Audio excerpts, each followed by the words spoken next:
morning, good morning, good morning. Happy December, everyone, and happy Vlogmas Day 1. I am just waiting for my Waitrose delivery to turn up so that I can have some food in the house because I have nothing in here. Oh, and it's here, so I will talk to you in a second. So today's tutorial for Vlogmas Day 1 is how to make a Christmas present block, and we are going to be turning this into a pot holder to go onto the table at Christmas to put any hot dishes on. And I'm going to talk you through the process of how to create this block. For any of the measurements and the breakdown of fabric quantities and stuff like that will all be in the description box below. I will add that to there so that you can copy and paste that and print it out if you wish to. So we are going to start off with our bow unit, which creates this unit here. So I'm going to walk you through the process of putting the bow together. So for the bow, we are going to need 2 of the bow pieces, the central bow, and 4 of the little squares that are going to be stitch and flips for the corners here. So I will just grab the other piece that's missing from the center here, and I'll be back with you in 2 seconds. So we are going to start off with our outer bow pieces here, which we are going to stitch and flip 2 of these small little squares onto each of the corners. So I am going to start off with this one here. I'm going to stitch and flip this corner. And then I'm going to do the same on the opposite one, lining it up right in the corner here and sewing from that point to that point there. I'm using diagonal seam tape. If you find it easier, you can mark a line in pencil across the corner here. So I'm going to just trim off my excess down to around 1/4 inch. This will allow me to press this seam open. I'm just going to finger press it at the second. Just going to run my nail across there, just being very careful not to stretch that because it is a bias seam.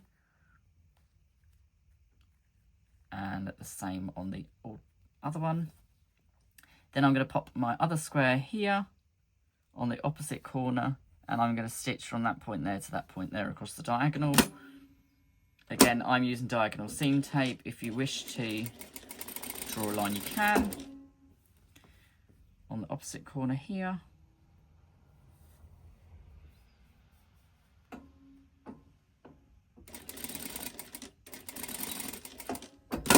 going to cut my threads and again trim off my excess on the corner. Trim off my excess. Pop those in the bin. So I am now going to press these seams open. And this creates the bow part of our ribbon on the top of the present.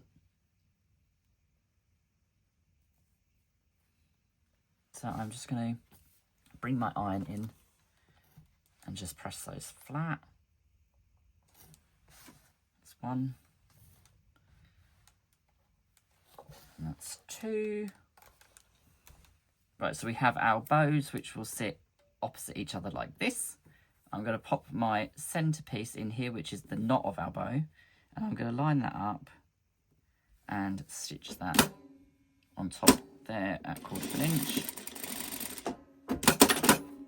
I'm going to flip that back on itself and just give that a press.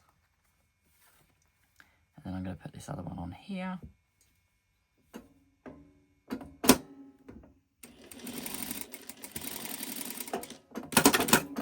That out 1/4 inch, again pressing the bow away. Just going to give that a little press with my iron.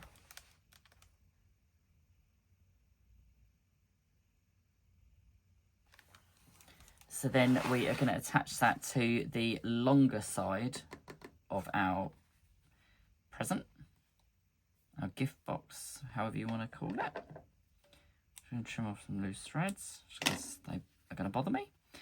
I'm going to line this up centrally. I may have to trim this down a little bit just because the seam allowances.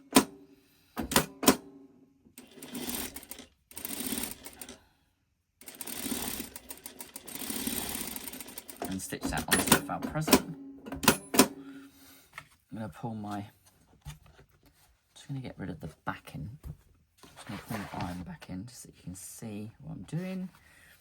So I am going to just quickly press that back.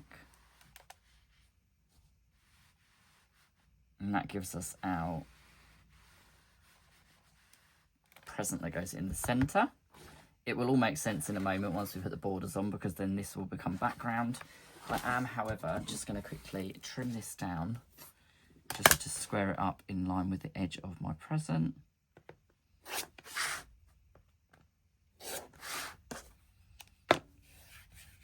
Like so. Just going to square that a little bit there as well. So there we have our centerpiece for our present. We're then going to take our borders and stitch them onto here. I've cut these borders longer than I need to, just so I can trim them down.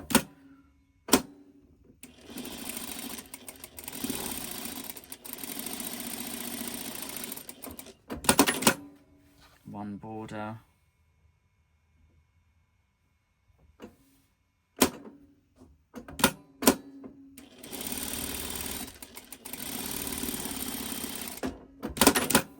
Two. Again, I'm going to trim these down.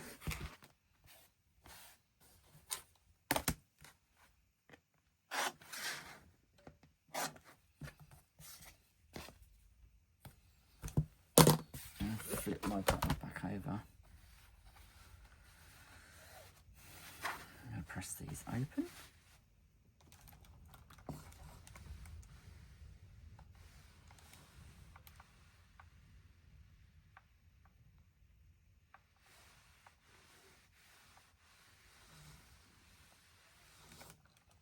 Then we're going to add on our top strip and our bottom strip. I'm going to flip this back over because I'm going to need to trim again in a second. So let's add these strips on. This builds the last part of our block. And the last one.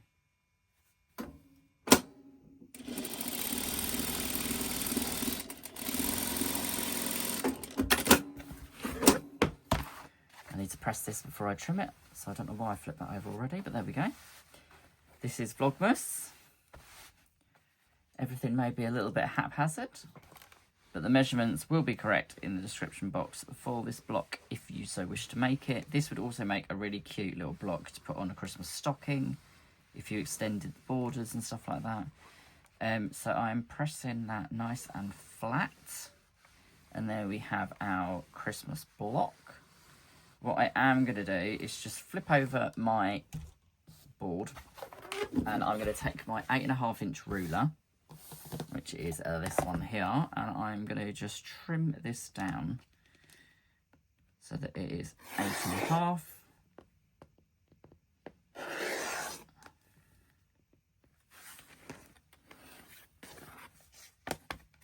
Take that straggler off. Trim it to its 8.5. And then I have already got a piece of batting which is 8.5 inches by 8.5 inches. So it will be a 8-inch finished pot holder. So I'm going to move my cutting mat and bring that back in. So then we can take our background fabric, which I've just used the same here, and I've got a scrap of batting which I've just joined together with some woven interfacing because I had some smaller scraps. So all I'm going to do now is sandwich these together. So I'm going to put the block face down on top of my backing fabric and my batting, and I'm going to sew around with a generous 1/4-inch seam around all 4 sides, leaving an opening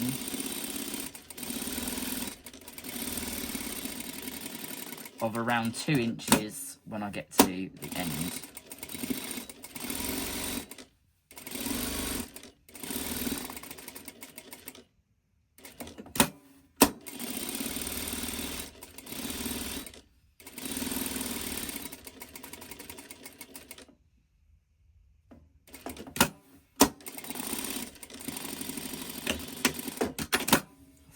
my 2-inch opening, and a back stitch either side of that 2-inch opening. And then all I'm going to do before I turn it through is just trim off the bulk in the corners.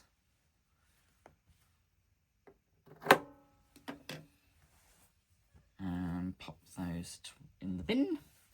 And then I'm going to turn it through this opening that I left earlier.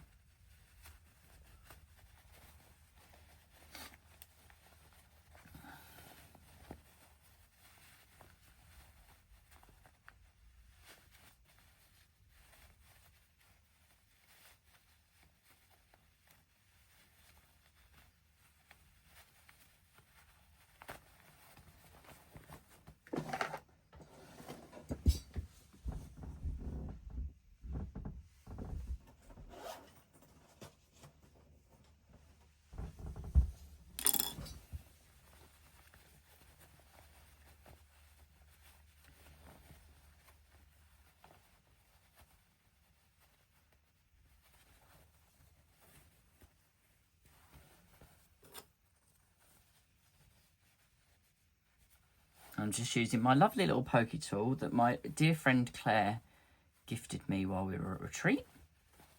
And I'm just going to poke out all of the corners, just easing them out gently so that I don't go through either of the fabric layers. And then I'm going to bring my ironing board back in so that I can give this a good press before I top stitch the corners. So I'm going to give this all a very, very good press to flatten it all back out.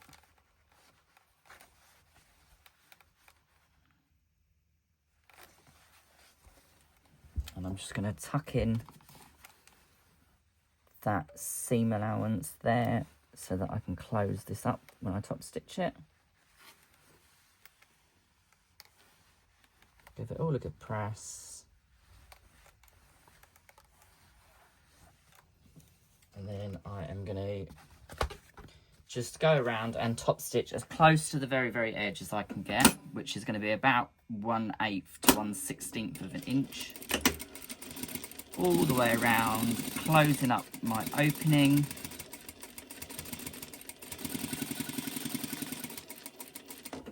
Pivoting at the corners.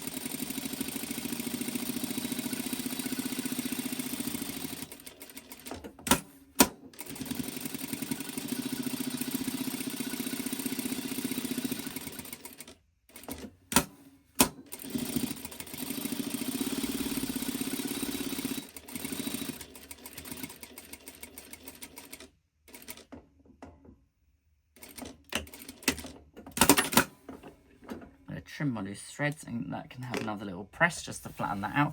What you can do now, if you wish to, is just do some optional quilting to keep the layers together.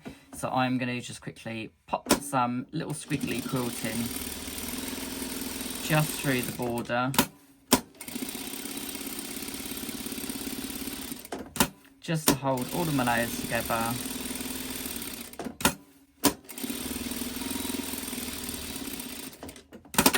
Like so.